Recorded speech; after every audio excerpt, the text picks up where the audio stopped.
milagro económico de ese país se debió también a lo que sucedió en los años 90. Y yo quiero hacer énfasis en eso porque fue el desarrollo de la industria de hidrocarburos, que representó gran parte de la exportación de ese país, lo que permitió que crecieran como crecieron.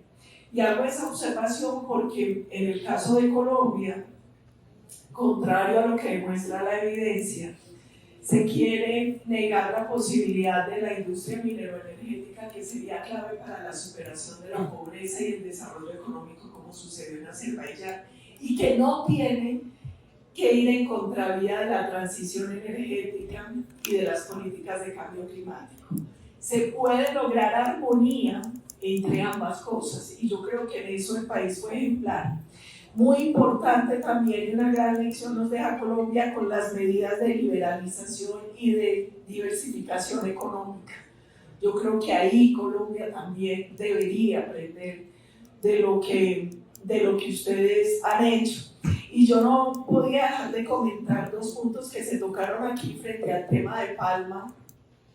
En Colombia hay 600.000 hectáreas sembradas de palma. Esas 600.000 hectáreas pertenecen a 7.000 productores y el 72% son pequeños, de menos de 20 hectáreas. Genera 197.000 empleos al año. Y contrario a lo que sucede normalmente en el sector agropecuario, en la palma el 82% del empleo es empleo formal. Y adicionalmente es un sector importante para nuestra economía porque el año pasado nosotros tuvimos una producción de 1.77 millones de toneladas de aceite crudo, que representó más de 9 billones de pesos para Colombia. Hago esa observación porque yo creo que a los países les hace mucho daño estigmatizar sectores productivos. Yo creo que es importante que se desarrolle el sector de hidrocarburos, el sector agropecuario y todos los sectores. Y gracias a los enormes avances tecnológicos que hay, cada vez es mucho más fácil lograr un desarrollo sostenible y sustentable. Es mucho más fácil lograr que estos sectores avancen sin comprometer los temas ambientales que son tan importantes para el gobierno. Y finalmente, yo siento que hay conflictos que no son equiparables porque corresponden a dinámicas y situaciones muy distintas. El caso de Azerbaiyán es muy distinto a la situación que vive Colombia, sin embargo uno siempre puede aprender lecciones. Y yo creo que una gran lección es, ojo con el relato.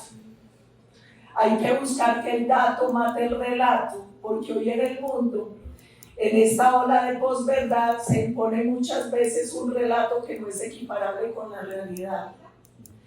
Y lo segundo es, bienvenidos los armenios que están en Azerbaiyán, pero acatando la constitución y la ley de Azerbaiyán. Y yo creo que esa es una gran lección para Colombia, porque siempre tiene que ser bienvenida la diversidad, la diferencia, el pensar diferente, pero siempre, siempre bajo el marco de la Constitución y la ley que todos, absolutamente todos, tienen que respetar. Y yo creo que esos dos elementos, embajador, son bien importantes y se los agradezco para Colombia. Yo creo que yo en ningún momento pretendí herir al representante. La verdad es que no entiendo su reacción. Si algo hemos defendido nosotros son los derechos de las víctimas a la verdad, la justicia, la reparación y la no repetición. Y yo creo que Colombia necesita más y mejor debate democrático, argumentado, de datos, más que posverdad o manipulación de la verdad a partir de las emociones. Entonces la invitación también muy cordial es a que en ese marco se debata. Muchas gracias.